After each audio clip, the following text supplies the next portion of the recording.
waiting on the sidelines for a long time. Now I'm finally getting in the game. It's about time. This is my time. This is my time. The only thing I consider impossible is losing. I've been waiting on the sidelines for a long time. Now I'm finally getting in the game. It's about time. This is my time. This is my time. The only thing I consider impossible is losing.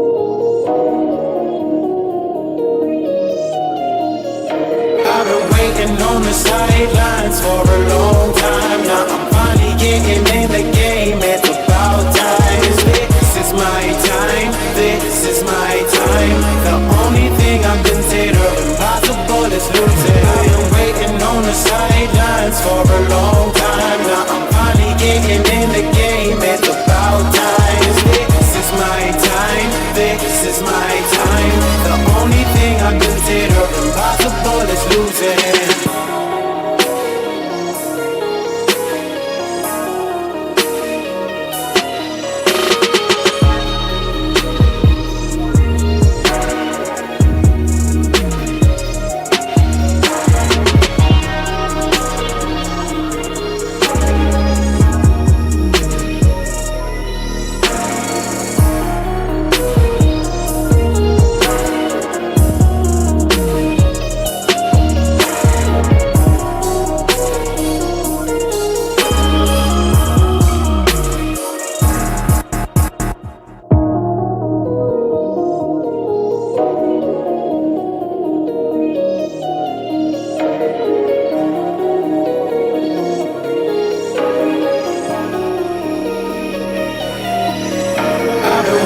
On the sidelines for a long time. Now I'm finally getting in the game. It's about time. This is my time. This is my time. The only thing I consider impossible is losing. I've been waiting on the sidelines for a long time. Now I'm finally getting in the game. It's about time. This is my time. This is my time. The only thing I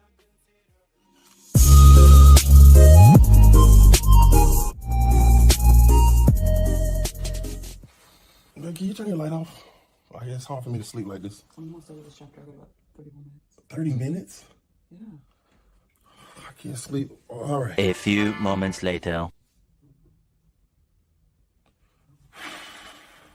Babe, I mean, it's been 10 minutes. Can you please shut it off? I got to wake up early in the morning. I have about 20 more minutes on this chapter. This is my only time to read. I understand, but I have to get up early in the morning. Can you just read in the morning? I mean, I have a lot I have to do tomorrow. Didn't you just get a sleep mask? You know what? You right. Use it. Manta sleep, baby. I don't know how you sleep with that thing on. It's actually comfortable. Pitch black. I don't have to worry about your light. I'll be able to sleep just fine. Well, enjoy it. Looks good on you. This actually feels good. Oh, good night, baby. Good night, love you. Love you too. Ladies and gentlemen, check out Manta Sleep. The link to the website is in the description of this video. Make sure that you use promo code TDPHINSTALK. That is TDPHINSTALK. Again, make sure you check them out. Supporting our sponsors is supporting the channel. If you can't sleep when it's bright, these masks will turn out the light. Manta Sleep. Check them out. Boy, oh boy, ladies and gentlemen, I got a great show for you, man. There's so much that I want to talk about with all the information that came out today. I don't know where to begin. I mean, I got a plethora, like 10 different things we got to discuss. Basically hearing some things on the inside, also hearing a lot of things that dropped today. All of this information, I am going to break it down here right on TD Fans Talk. home of the real Miami Dolphin fans. If you're new to the channel, make sure that you subscribe. Let your friends and family members know about the channel as well. We are going to try our very best to get through this stream. Honestly, I had to debate whether I was going to stream or not because y'all notice I missed like 3 days of streaming before this because baby girl, she's 8 months now, by the way. She hasn't been feeling her very best, teething and all kind of stuff. So we've been, comforting her. And I'm trying to give mommy a break and a rest, but baby girl's in a good mood. So I rolled her up in here in her playpen, put her little educational show on. So she vibing out. So if she start cranking up, she gonna join the stream. And if it get too much, we just gonna get up out of here because I want to make sure she's good. Yeah, mama girl. So she laughing and smiling now. That's a good sign. But yeah, just letting you know, just in case. That she's rocking with us. All right. My older boy over here too, my son. So he got my back. But the reason why I said I gotta go live though, because so much happened today, and I'm like, I can't sit here and just let it just blow by. I can't just let it blow by. I gotta talk about all of this stuff that happened today. Oh man, this is crazy, man. Man, I hope y'all been out here, had your ear on the streets out here, man. Because this is definitely a newsworthy day for the Dolphins. Hey, salute to the homie, Toby Delaire, with the donation in the Cash App. I just got your love, man. I just got your love, bro. I appreciate you for real. I see you in the comment section. Your wife appreciate you. Yeah, she do, and I appreciate her. So I'm trying to give her a break by handling baby girl, but so so you're gonna hear her talking back there as long as she having a good time and not going crazy crying. All right. Anyway, we got to talk. Let's go ahead and break it down. Let's dive in. Hit the like button now. Let's hit that like button so we can get started. Punch that like button right now. All right. Hit that like button. Let me turn my volume down a little. That's right. I appreciate you, Glenn. Thanks for stopping through, Glenn. Glenn, the homie, man. Appreciate you coming through. Let me see. Hit that like button, y'all, because we about to get started. I got a lot to talk about. Man, too many revelations, and I got to break stuff down. Everything that's going on, this is too much. And I'm gonna be honest, y'all heard me on the stream earlier today. I'm gonna hit you, Sloth. Y'all heard me on the stream earlier today talking Super Bowl. Man, Vic Fangio punched me right in the face today. Vic Fangio punched me in the face. All kind of stuff punched me in the face today. I was talking Super Bowl earlier, and now all of a sudden, the stuff that they've been coming out today, I'm just getting all punched in the face. I ain't gonna make y'all wait no longer. Y'all hit that like button. Let's go ahead and get started. All right. All right. Love y'all. Appreciate y'all. All right. Where do I start? We got to talk about the David Long revelation that happened today. Tua trolling, Vic Fangio, Liam Eichenberg, practice today, Skylar, Omar's article, McDaniel on Cook, the O-line. All right, let's get it done. Here we go. Oh! So first and foremost, ladies and gentlemen, man, I'm sitting here looking at this list. I'm like, I want to start on a positive note. Where do I start? You know what? I know where to start. It ain't even on this list. I know where to start. Okay. First and foremost, I don't know how many of you all frequent Twitter. But the Miami Dolphins family lost a member recently. Okay. I didn't personally know the individual. Many people say he was the founder of Tua. But he was a family member of the Miami Dolphins. And he lost his life in a car accident. And he leaves behind his children, his wife. And at the end of the day, man, these are those moments where you show yourself to be real Dolphin fans by showing support if you can to him and his family, praying for him and his family. I've already prayed for him and his family and their peace. And the crazy thing is, these are those moments where, the founder of Tua versus people that don't like Tua and all that. Ain't none of that matters, man. life is more important than this football jibber jabber back and forth. So it's just a sad story. My condolences go out to him and his family. We wish them the very best. This is going to be tough times for them. And, it's been a lot of this going on lately with car accidents, just random things like that. But just wanted to bring to your attention, we lost one of our family members. All right. We definitely lost one of our family members. I'm not going back and forth with people asking me, how do I feel about with Chris Sims and all of that? That's his business. I just know that he was a Dolphin fan and he loved Tua. And that's a beautiful thing. And at the end of the day, he's no longer with us. He's one of our family members. He's one of our people. All of the differences in opinions don't matter in moments like this at all. It ain't even relevant. So, again, my condolences go out to him and his family. And I wish him the very best, and all the people who are mourning about this, and all the people who, when you think about it, the whole 2-9 movement, being the founder, I mean, that's a huge impact. That's somebody who came in and gathered a whole bunch of people to rally behind, Tua and support the kid. And he was the guy who started it all. So that's just, to me, big ups to him. And unfortunately, he's no longer with us. So rest in peace. As Dolphin fans, man, we love you.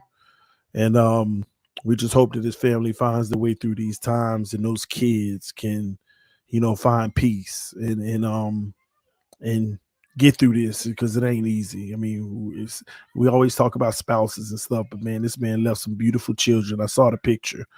And it's crazy, man. Just being on two opposite sides of the spectrum, man, it doesn't matter. It's about humanity, and this is where people need to get together and get behind each other. So I felt that was fitting to start there, because at the end of the day, no matter how much we go back and forth, we all still repping the same colors, man. And we lost one of our reppers. So rest in peace, brother. We love you, man. All right. Let's dive into the show so I can try to get out of, a little somber moment. It's tough. See, I'm back to where do we start? So, oh man. Especially after that. So, all right, so let's start here. Okay. Let's start out with Cook. All right, let's start out with Brandon Cook. Dalvin Cook. Why am I saying Brandon Cook? See, I'm all over the place. Let's start out with Dalvin Cook. First and foremost, he's already trolling, by the way. Just so y'all know, Dalvin Cook is already trolling. I don't know if y'all saw this, but he released on Twitter a picture of him at Hard Rock Stadium, by the way, in the background. Thought that was very interesting. But we'll see. We'll see how that goes. Mike McDaniel did all he could to basically dismiss the Dalvin Cook talk. But, I like reading people, and I didn't get a good read off of Mike McDaniel. But what I will tell you is we're in the game. We're in the game for sure. After I heard Mike McDaniel today, we're in the game. You want to know why he confirmed that we're in the game? They're trying to get him. Here's why. We got a big-time player that's available. Big-time player that's available, right? And it could still be traded because he ain't released yet. They're officially supposed to be releasing him tomorrow unless some miracle trade happens at the last minute. But remember what happened with Lamar Jackson? Do y'all remember what they finally came out and just straight up told you we will not be pursuing Lamar Jackson? Y'all remember that? Ain't that easy for us to do right now? Absolutely. But instead, he danced around it in the best fashion possible, which tells you they're trying to get Dalvin Cook. But we have our standards, like I've been telling y'all from day one. This is our budget. This is what we're willing. You either for it or you're not. You're either for it or you're not. So it's really going to be up to him. It's going to be up to him. Does he want to take that what we're offering? Because there's going to be more offers. We know that there's going to be more offers.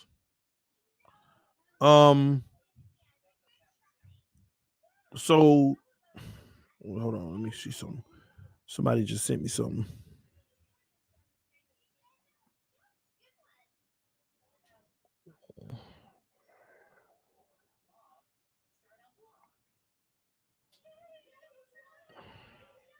Oh yeah, one of the homies just sent me his link to Dalvin Cook. And that Cook said he's thinking it's either Dolphins, Jets, or Bills because his brother's in New York. So, like I've been trying to tell y'all, at the end of the day, no matter what y'all heard from all these people, it's gonna be his decision. And money's gonna talk in this situation. Everything's gonna be talking in this situation. There's no shoe in like people want you to believe. But if we get him, that'll be a beautiful thing. But there's no guarantee. There is no guarantee. Let me see. Oh, all right. So that's pretty much on Dalvin Cook. I just feel like we done made the offer. We going after him. And good job, Miami. Do what you're supposed to do. You better be going after him and trying to get the deal done. Now somebody sent me something earlier though that was a red flag on Dalvin Cook. It was a red flag on Dalvin Cook. And when I read it, I had to look it up to see if it was legitimate. And it was and it was concerning. And I'm gonna tell you why. I'm gonna read it to you, okay? Dalvin Cook led the NFL with 62 carries that either lost or did not gain a yard. Only 34.5% of his carries gained a positive total of yards over expectation in next gen stats model. The second lowest rate among running backs with at least 200 carries in 22. I got to be honest with y'all. As soon as I saw that, I'm going to tell y'all now, in my brain, I was screaming, abort, abort, abort, abort. Let me break down why. In other words, what it means is he's a breakout. I mean, we already know this, but I'm going to tell you what the concern is. He's a breakout running back. No gain, -3, 2 yards, 1 yard, no gain, 4 yards, -3, 6 yards, 1 yard, no gain, 55-yarder, touchdown. You see what I'm saying there? That's what that is basically telling you.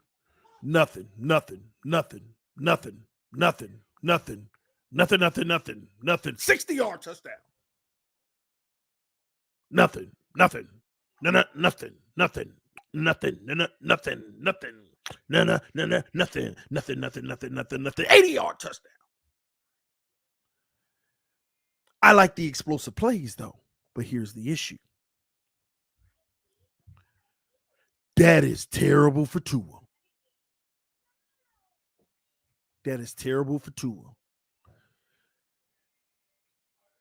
It's the same thing I said about Josh Allen. Josh Allen, everybody's like, if you get Josh Allen a run game, he'll be even better. That ain't the type of quarterback he is. You get Tua a running game, he'll be even better. That ain't the type of quarterback he is, y'all. Conventional wisdom with quarterback play. If you could run the ball, keep the defense off hill, you open up the passing game. But that has never been the case for Tua. In Tua's 3-year history, majority of the time, now you may have a game here and there that says otherwise, but majority of the time when we run the ball well, they're his worst games. He's his least productive when you take the ball out of his hand. Tua is not the guy that you want to give 3rd and 10s all day. But the thing I'll tell you about Tua, and I learned this when he was with Flores, because I don't know if y'all remember his rookie year, I was yelling at the screen every Sunday, stop running the ball. Just spread it out and air it out with Tua. Y'all remember me yelling that?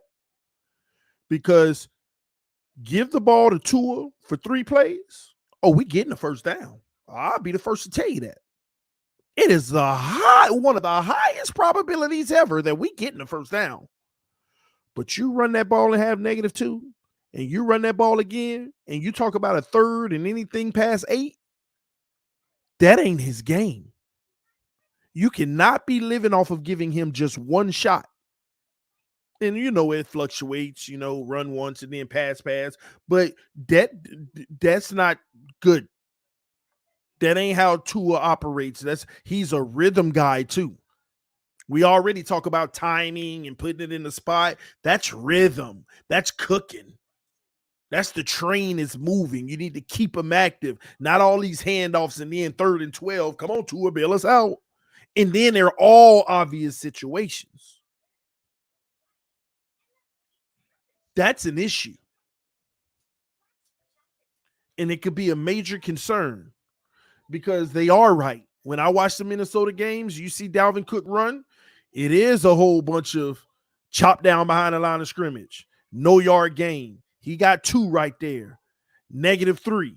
It's a lot of punts in between, whatever it may be. And then all of a sudden, bam, a 60-yarder. Waiting on that break. Waiting on that big break. But the problem is, in this type of offense, we'll end up punting too much. See, Kirk Cousins on the 3rd and 8. That's fine.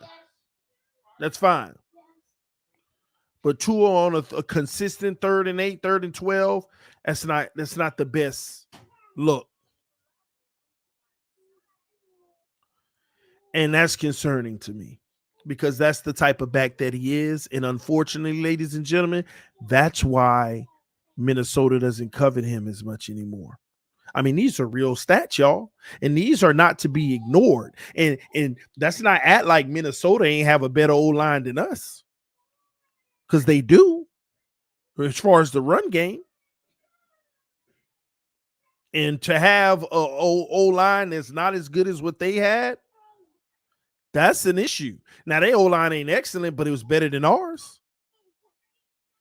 That's what makes it even more concerning. Led the NFL with 62 carries that either lost or did not gain a yard. 1 out of every 3 carry won't even gain a yard, or it's going to lose a yard.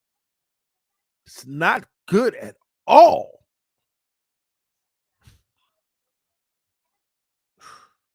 34.5%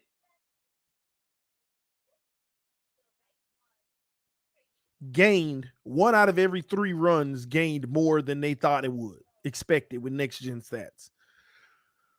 I still want Dalvin Cook regardless, but y'all remember I said that. You know what I would like Dalvin Cook to be for Miami? I'm going to be honest. I don't even want him to start. I want Mostert or Jeff to start. But you know what I want Dalvin Cook to be? I want him to actually come in on 3rd and 12 and hand the ball off. It's an obvious passing play. Let him cook. That's what I would do. You know how, because you see McDaniel do it, and we picked it up this year. You know how sometimes on 3rd and long, he won't even pass it. He'll just run it and then catch the defense off guard. We've had some success doing that. But you're not going to bring him in, pay him big money just to be that role. So, again, ladies and gentlemen, it's a concern. It is a concern because our offensive line isn't as good as the one that he was coming from. And theirs wasn't great, but it wasn't as good. Just the food for thought. I still want them because I want to load up. I want depth. If somebody get hurt, I still got them. All of that. I still want them, but that's something for y'all to remember because if we do get them and this starts to transform in the season, you know who told you this first. You'll know who told you that first. So that's the whole Dalvin Cook debacle. Okay. Next up, I want to move forward to Tua Tagovailoa's Camgate. give Tua Tagovailoa a round of applause in the comment section. If you can find the emoji of clapping hands, just put it in the comment section. I got to give it to QB1. He trolled some of us today, and I thought it was a thing of art. I actually liked it. It was something I enjoyed. And you know who he was talking to. He put a Polaroid camera strapped on the top of his helmet. A Polaroid camera, y'all. He strapped to the top of his camera. Y'all know who he did that for. Shout out to Uno, because that was trolling. So y'all leave me alone about my trolling. We all troll. Tua was straight up trolling. Okay? That was trolling. Y'all know it was trolling. But I like it because it means he's loose. That means he's confident, he's comfortable, he's having fun. And all we can do is hope that translates into his play. So I was excited about the Tua camera gate today because I went back on Twitter and rewrote my statement. He is the first quarterback in NFL history to wear a Polaroid camera on his helmet. There's only one thing I didn't like about it. It's good. There's only one thing I didn't like about it. You don't come out and troll and have your worst day of camp today. You don't come out and troll and throw 2 interceptions in the same day. Come on, man. The troll was supposed to live good. It was supposed to be funny. He balled out today. Let's move, keep it moving. But you don't troll, because trolling takes a level of I'm that dude and I'm picking on you and there ain't nothing you could do about it. But, you know, I'm still that dude. But you weren't that dude today.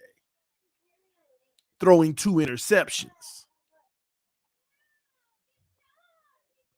Throwing 2 interceptions. One where you were putting it in a spot and Xavier Howard jumped the route because he knew you would put it in a spot. Come on now, let's talk. This is what happened.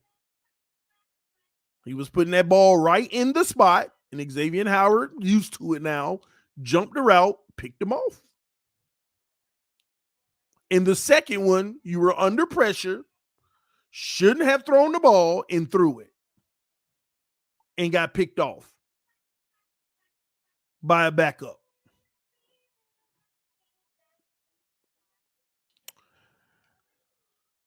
So I'm cool with the trolling. I actually loved it, you know. But what I don't like the most is the fact that you had the orange jersey the day before. And the very next day, you have your worst practice. It reminds me of last year. What did I tell y'all? And it keeps happening every year. It's all about consistency.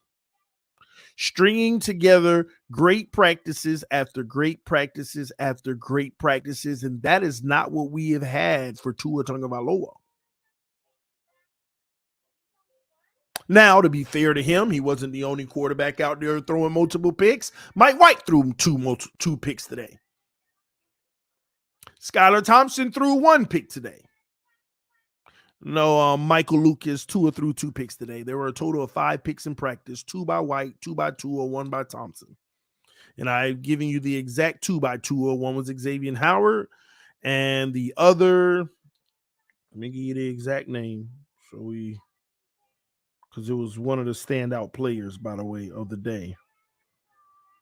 Give me a second.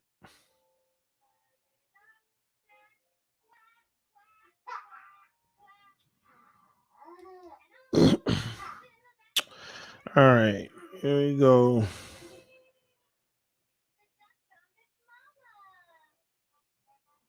Give me a second.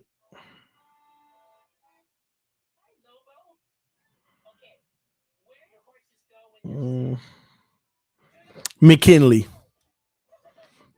picked him off. Verone McKinley was the second one.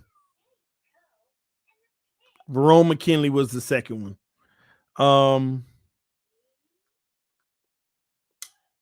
Got him. But we'll go over some of practice today, the details of what happened. But Come on, Tua. You got to back up your trolling, bro. When you troll like that, which I loved it, I promise you I really did love it. You got to back it up. You got to go out there and finish out an OTA strong. And today was by far, and I've heard from 3 different people tell me, your worst day of training camp. So, come on, bro. Consistency. I ain't mad at you about the Xavier Howard jumping the route because you're a spot thrower. It's going to happen. If somebody guess, they're going to get you. That's what happens with spot throwers that ain't reading the field. That's what happens. But the Verone McKinney one, no, that can't happen. Under pressure and just putting it up there, that can't happen. No, I know McKinley is that dude, but again, it can't happen. This was get rid of the ball. You're under pressure and you're trying to make a play. Get rid of the ball. That's a turnover, ladies and gentlemen, that he controlled.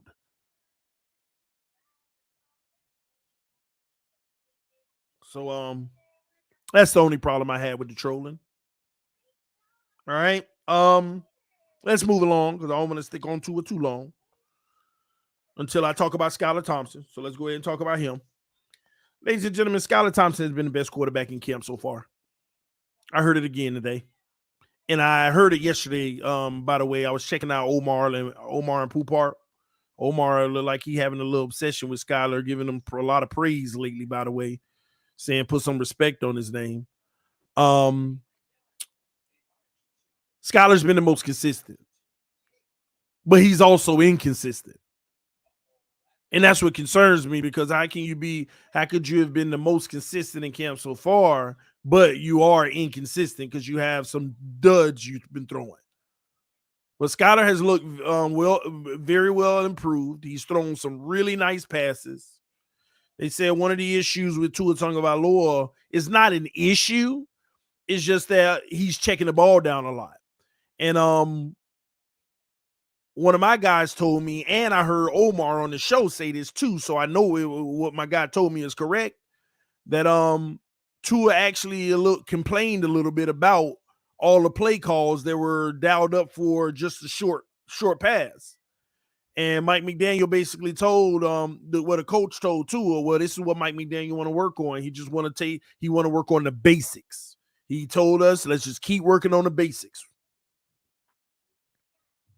So Tua's a little frustrated with the play calling, but he needs to make sure he focuses on the basics because what I believe they're trying to do is correct what happened last year when the deep ball isn't there, when the intermediate wasn't there in those games like the 49ers and Chargers.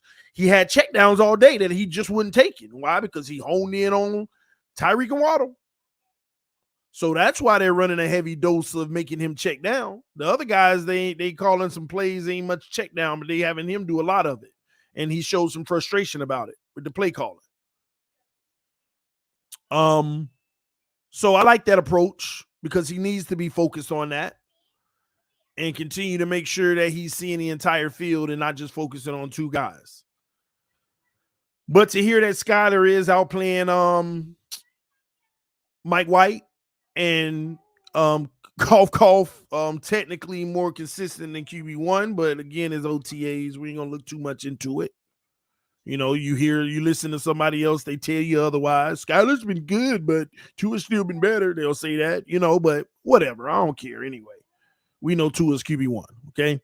But it's good to hear knowing that just in case something did happen, as history has showed us, that maybe Skylar's taking the next step. We don't think about that type of stuff. That the kid was a rookie last year, thrusted into some huge games. And now this is his year 2 in a system that he gets year 2 of a lot more familiarity. So something that's very interesting. I'll say that. Okay. I want to shift gears to the O-line right now. I was told today the O-line looked really, really, really good. And that Connor has looked really sharp at center. Real talk. Not Connor, Liam Eichenberg, excuse me. Liam Eichenberg has looked really sharp at center. And I ain't gonna lie, I was told they were dominating the defensive line. And I was shocked out of this world. And then once again, I got punched in the face. They said, well, let me put some context to it. No Jalen Phillips, no Zach Zeeler, no Bradley Chubb, no David Long. Mostly all the guys ain't even on the field. They put a lot of them on the shelf. So I'm sitting here like, man, and why do we care about what's happening on the O-line? We ain't learning nothing about the O-line during this time, y'all. Matter of fact, the Miami Dolphins are bleeding on the O-line right now with this Connor Williams situation. And guess who had the orange jersey today? Guess who had the orange jersey today? I'm getting mixed up. Liam Eichenberg had the orange jersey today. Now, I'm not taking away from nothing from Liam. He probably is balling. But I know why he got that orange jersey. It wasn't just because he was balling. They sending a message to Connor, seeing if they can rattle him a little, get him a little nervous. Because you know good and well they're saying, hey, maybe we'll be all right without you, just to get him to tighten up or lower the price or whatever it may be. It ain't going to work, Dolphins. It ain't going to work. You signed up for this. Get that man his money. You knew this was going to happen. You thought he was going to come in and be like, that's what I don't understand. Chris Greer, you already know the game. You didn't just get him for 1 year, and if you did, then I was stupid. You didn't just get him for 1 year, and if you did, that was stupid. You knew good and well he was going to be good enough because Connor Williams wasn't no bum. His only issues were penalties, but he was a great player. You knew you were going to have to pay this man after 1 year. You knew he wasn't going to play off of that second-year contract. And now when it's time to give him his money, you want to act like, well, can't you honor the deal? Well, let's talk about it. How much you asking? Man, you already knew how much he would probably be worth. And you the one who messed up. Y'all the ones messed up, put him at center and showed that he got versatility now. Y'all the ones who dug the duck, man. You made your bed. Sleep in it.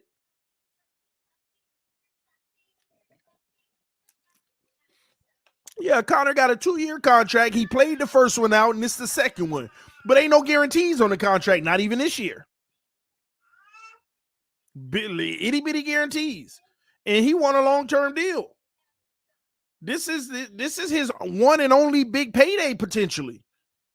He never got the big payday in the NFL. He done played like 4-5 years, and now it's his turn, and he's like, I want my first real life-changing payday now. I've earned it, and he has. He has. But what Dolphin fans need to come to the realization of, we're bleeding. You don't see it. But Greer isn't just looking at, oh, if we restructure all these guys, we can have about $30 million in cap space. Do y'all know that? But it's not about what you can have today. Chris Greer got a spreadsheet that shows this year, next year, the year after, the year after, and the year after. It go by 5-6 years forward. And he know all the numbers and how many people under contract and where he need to keep his thresholds. He knows that 2024, 2025, and 2026 way over. And he like, man, I got people I got to sign. I'm way over my thresholds. I got to pick and choose now or just go for broke and do them all and then have no flexibility in the future. That's what Greer's dealing with. He's trying to figure out who's priority. Let me take it one at a time. How can I structure it and push it down the road? But the more I push down the road, the worse it gets for the future. And I got to figure this out. In other words, because why else? I mean, is it hard to go ahead and give Connor $10 million a year? $9 million, $8 million, just more guarantees. Is it hard to go ahead and give Christian the money? You drafted him first round. You knew one day he would turn out if he hit, and you knew, but now the market done flipped upside down on you. 3 years ago, defensive tackles playing at this level would be worth $12 million. Now you every bit of 17 to 25.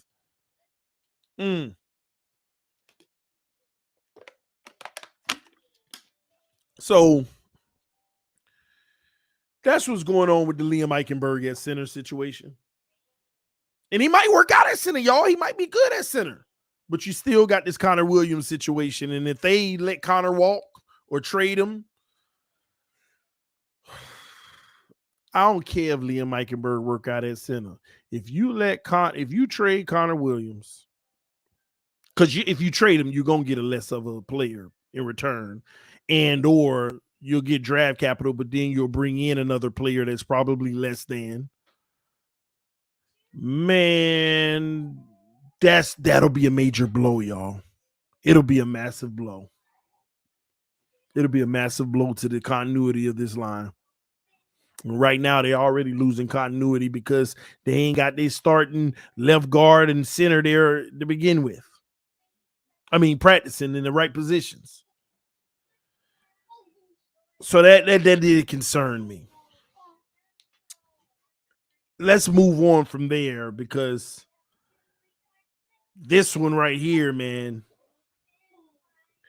this one hurt. This one hurt me, what I'm about to talk to y'all about. I was wrong about something. It ain't major, but I was wrong about something.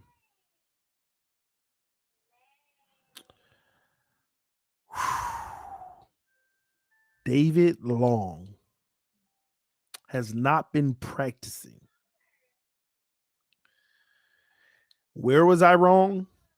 I told y'all last week, well, of course he's not practicing. You know, he's still recovering from his injury.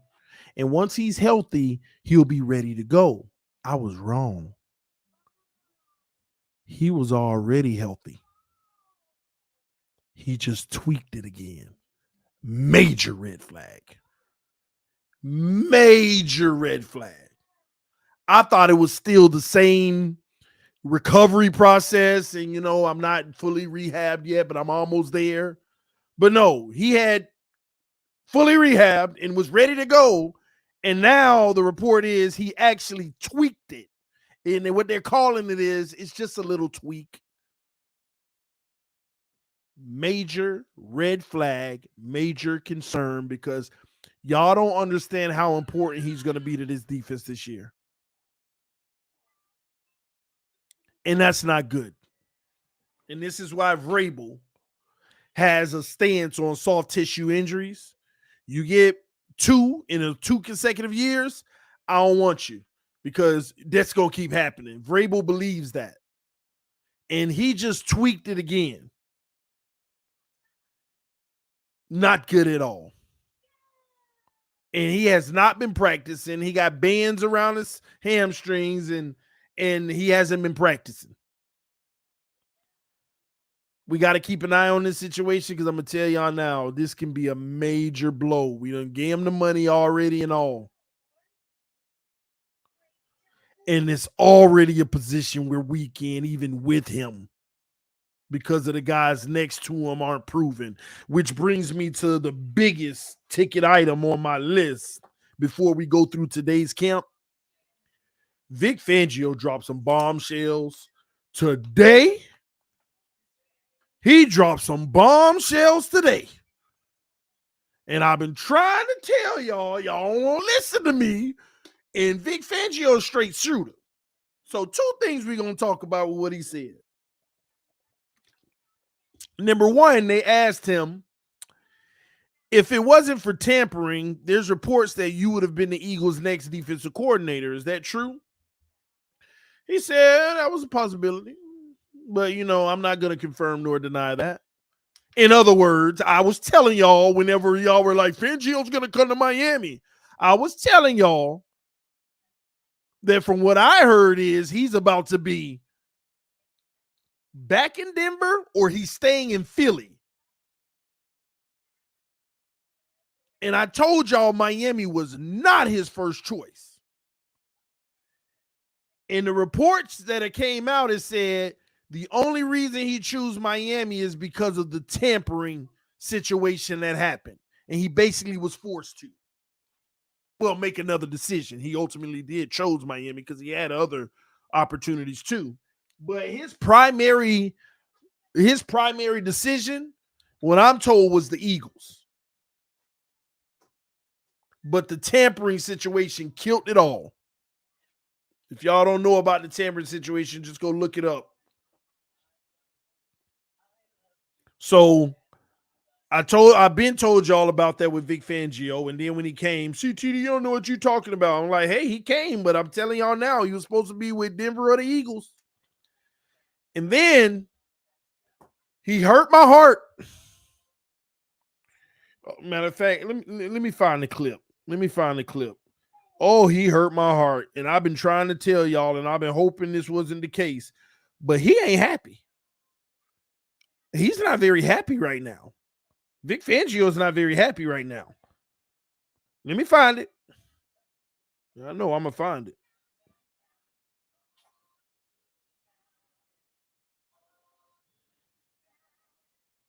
Give me a second.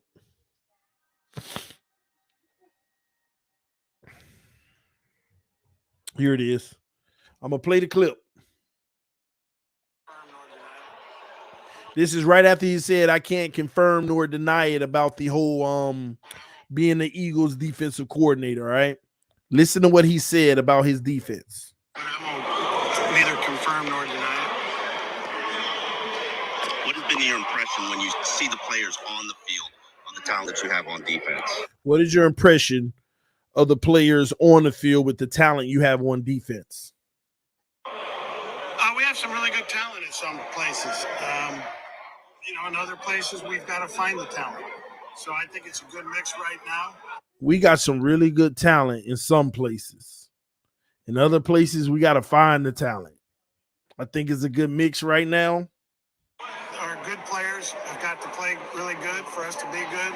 And we got to find the other guys to fill in that play good in spite of their lack of playing time and experience. I want to ask you about bringing up. And we got to find the other guys to play good in spite of their playing time or lack of its experience. You can read all between them lines. We got some good players, but he ain't got his roster yet. He ain't got his guys yet. He got some of them, but he ain't got his guys yet. He out here telling y'all we got to find some guys to step up, and you can't be more blunt than what this man just said. There's another clip where he was basically like, in some guys in some areas, we just gotta, find, guys that play well in those areas. He ain't got, I told y'all it's gonna take 2 to 3 years for him to actually have his full personnel that can run the system the way he wants it run. Right now, you got guys that don't even fit, but he got to teach them the job, but they don't have the makeup that can really execute what he envisions. That's a concern. And he said the great players, they just got to play great and for us to be great.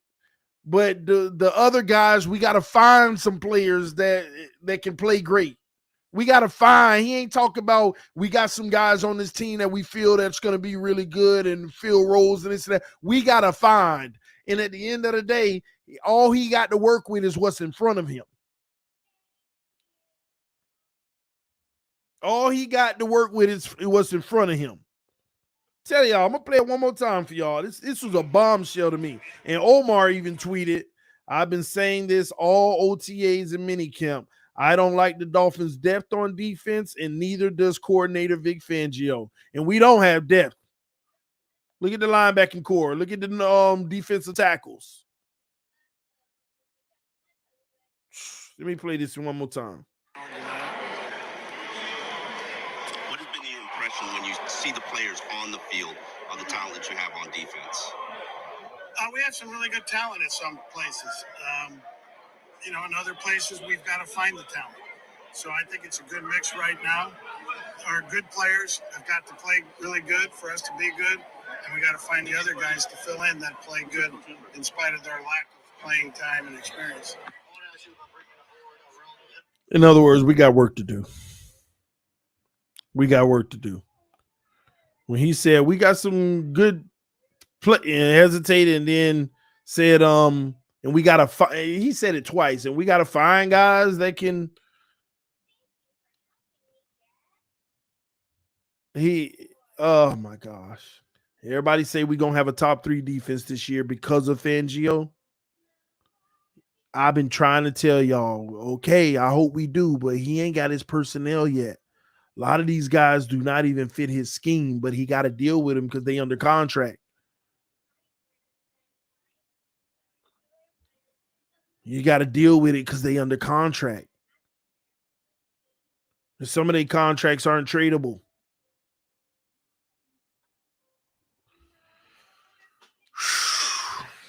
It was a bombshell for me when I heard him say that. Because all you want to hear right now is this defense rocking and rolling. We got all the personnel and players we need. We good. We straight. And that's far from what he said. Now, he did say we got a good mix, but he is recognizing we got to get some guys to step up, which means we ain't there yet.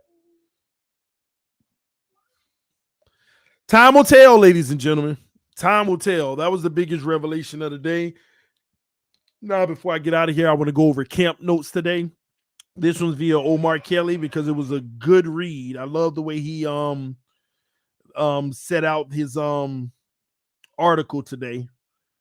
It was real easy on the eyes and very easy to understand. So let me go ahead and tell y'all what happened in camp today.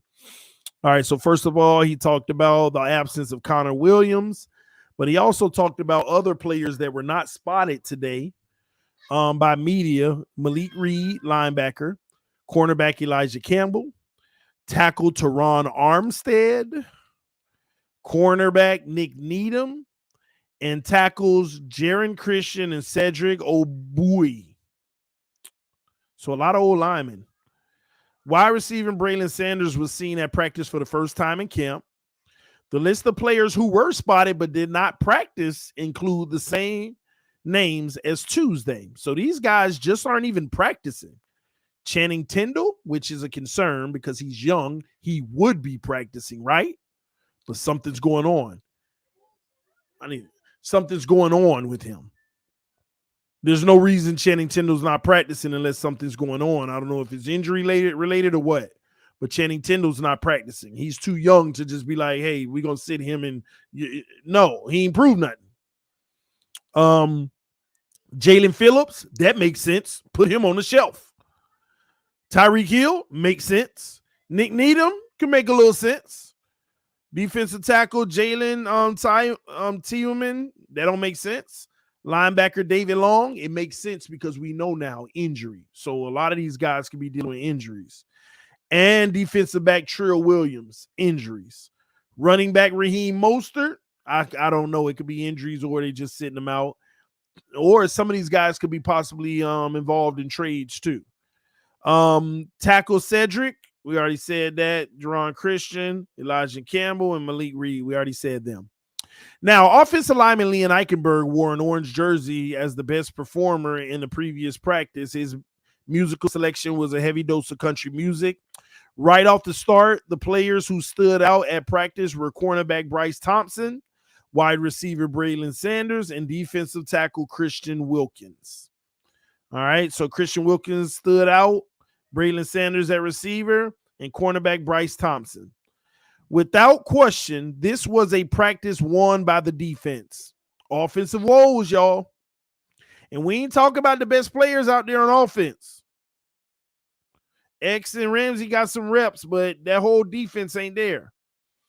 Starting with the 5 interceptions on the day. Thompson had 2 of those. Not Skylar Thompson, the cornerback Thompson. That's why people out here know Skylar had 2 picks too. No, the cornerback Thompson had 2 picks. With 1 each for Justin Bevel, Verone McKinney, and Xavier Howard. So 2 from Thompson, the corner, 1 from Justin Bevel, 1 Verone McKinley, and 1 Xavier Howard. All right.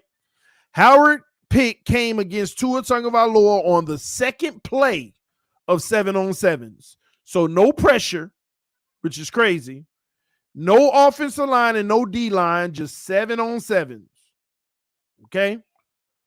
Which is your 5 impact players, your quarterback, and the center, typically.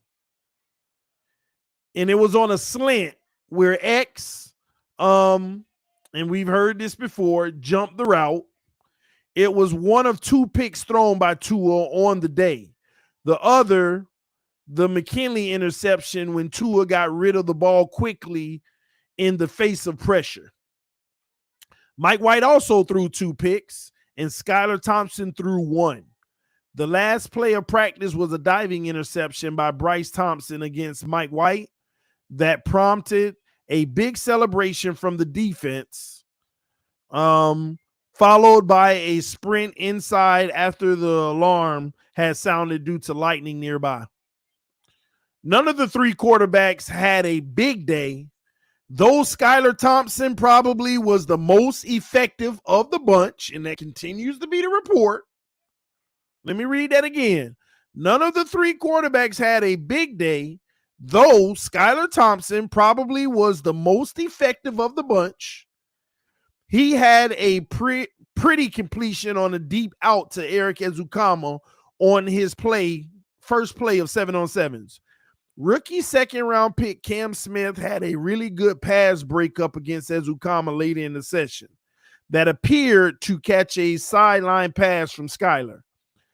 Mike White best pass probably was a sideline completion over a defender to wide receiver Roby Chosen, who then raced down the sideline and passed the defenders. Roby's free agent Brandon Pillai or whatever had a sack against Skylar when he broke through the line very quickly. Bad O-line play. Sanders had the highlight of practice when he reached back to make a one-handed grab of a short slant from Tua that was thrown behind him. Sanders later had a deep catch on a pass from Mike White. See, let me read this again because this is what I be talking about. So you got 2 picks today, and then we still seeing ball placement. It's ball placement. It's ball placement.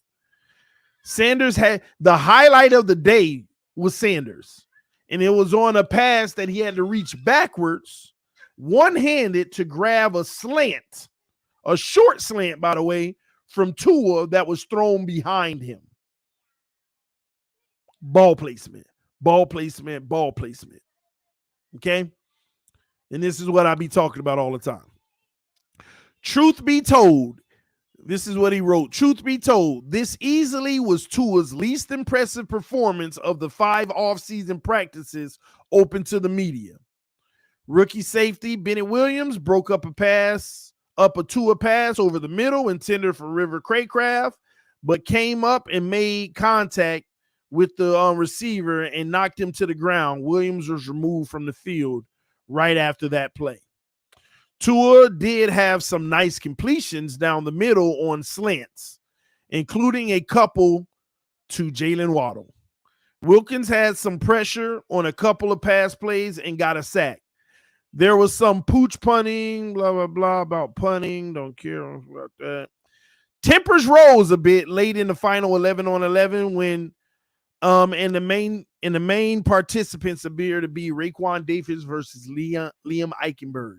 Liam Eichenberg and Raekwon Davis got into it, and I actually like that. 2 players that need to step up, showing some fire and some grit.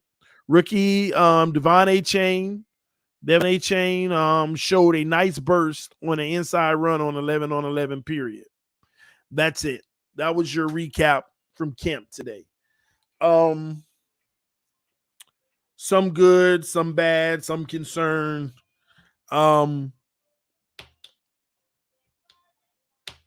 It's frustrating though. It's only OTAs though. It's only OTAs, but at the end of the day, definitely was a frustrating day because I was starting to feel like Tua's, starting to cook, get confidence and everything, but you can't have days like that. Everybody has that. No, it depends on how you have bad days. Some of this stuff was just decision making, bad ball placement, forcing. Can't have it. Mike White got to step up too. We paid him too much money for him not to beat out Skylar Thompson. And from what my understanding, he's way behind Skylar. And not way, like leaps and bounds, but we know Tua's the starter. But if Skylar was playing at a 7.5, what I'm hearing is Mike White is playing at a 5.5. No. You paid him too much money to be. No. And that's shame on this front office because you drafted Skylar, talk highly of him, then if you believed in him, you wouldn't have never went and got an additional backup like that. Have we forgotten he was a rookie? Have we forgotten he was a rookie? Some could argue the overall production was just as effective as a Tua rookie, with much more limited of a sample size. So paying Mike White all that money, he better step up, man. He needs to step up big time. He needs to step up. And I think a lot of the questions will be answered whenever the pads come on overall. Wasn't Tua undefeated, healthy last season? That depends. Was he healthy against San Francisco? Yeah. Was he healthy against the Chargers? Yeah. Yeah, he was. So, no, he wasn't undefeated healthy. People, out of all games, they forget those two mainly. They try to make it seem, they try to rearrange the games to make it seem like that was after he got hurt, after he had a concussion that was lingering. Man lost 4 straight games. So, Skylar was good in the playoffs, TD. If you put context behind his performance, yes. If you put context behind Skylar's performance, yes, he was good.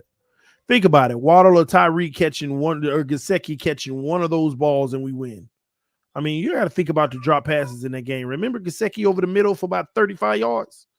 Remember Waddle on a deep crosser and Tyreek on the deep one too? All of them dropped. And we talk about potential scores. Think about it. He would have had another, 50, 60 yards just from that play alone, and we would have won. You think people would be looking at talk about Skylar the way that they try to talk about him now? No, they wouldn't. It's that simple. But if those guys dropped those same passes for Tua, which Tua was very lucky this year, he didn't have many drops by receivers.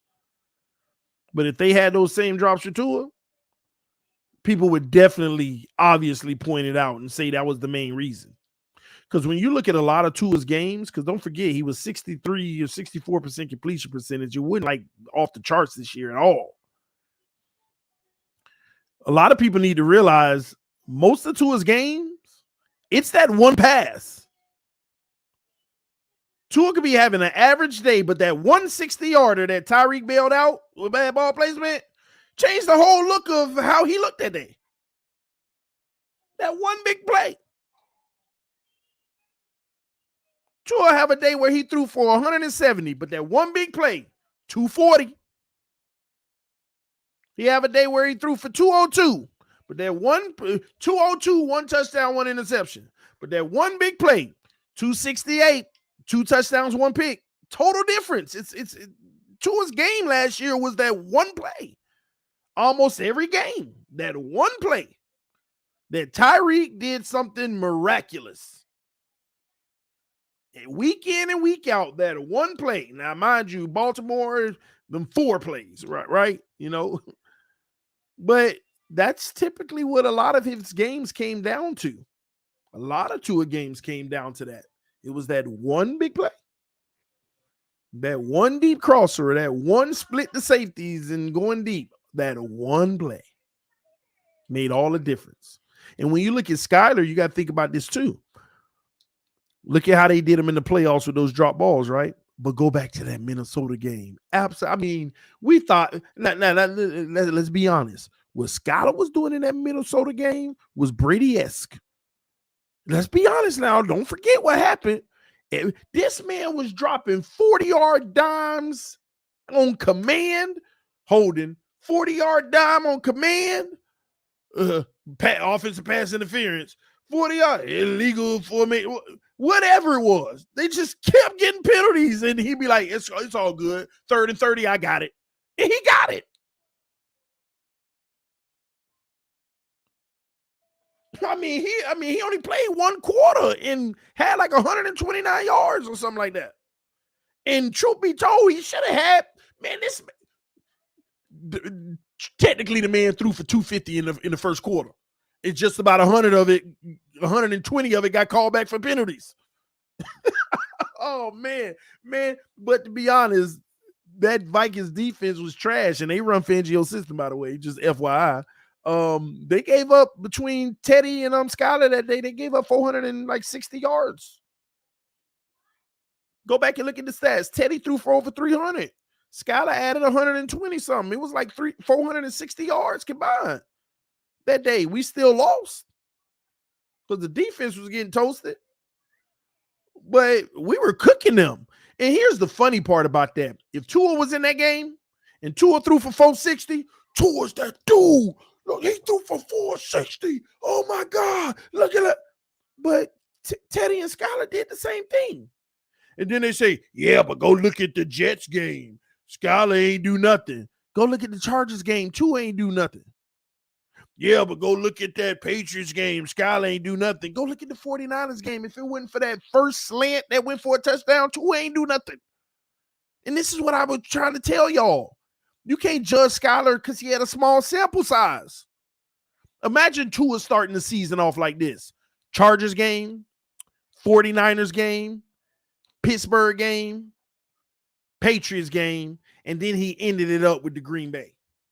What would we be saying? Bench him. We're tired of it, blah, blah, blah. Right?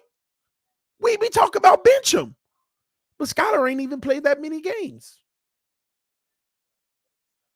But we can come up with a conclusion. This is where it gets funny to me. It's all about when it happens, and that's why I be trying to use context with y'all. When did it happen?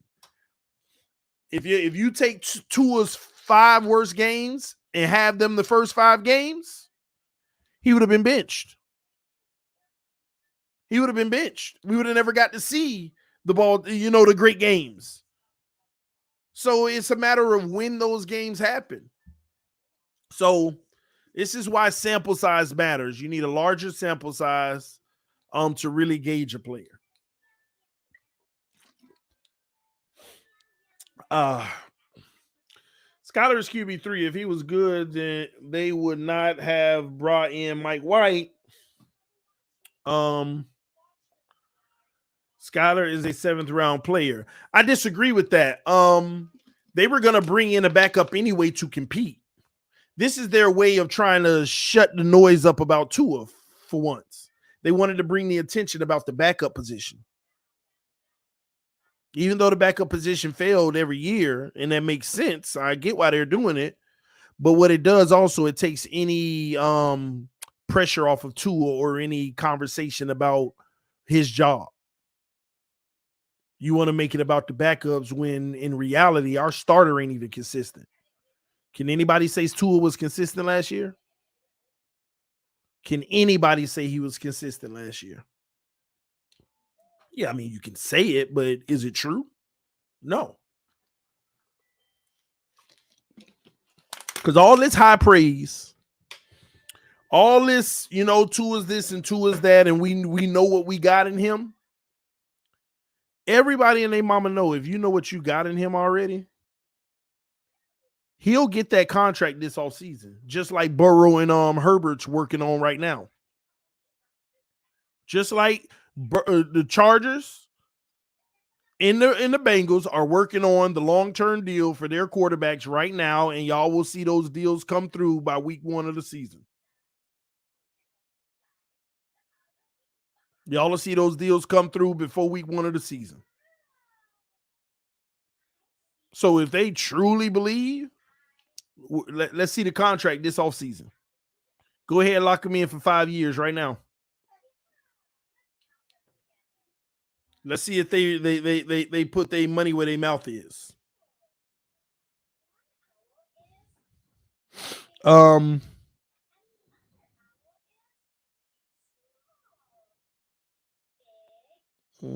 Lord, Alan Poupart just wrote me, said, as the author of the story, I thank you very much. Because I said great read on his article today.